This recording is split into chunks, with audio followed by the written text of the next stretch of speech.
یک ورزشکار رومانیایی دورخیز میکنه برای نیم ورو، یه ورو برای پرش گربه آماده میشه.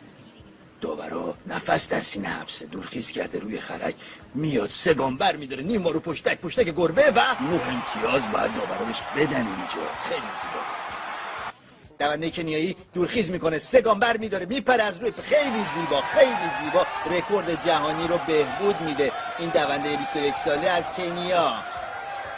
400 متر با منحنیت مدرش میکنیم. دونده کوبایی توی خط 5 جلو افتاده، دونده روس داره تعقیب میکنه، جلو میزنه ازش، دونده کنیایی و با مانع سوم رد میکنه توی خط 5 جونز و رکورد جهانی بهبود پیدا میکنه. باریکلا به این دونده 17 ساله از بلاروس.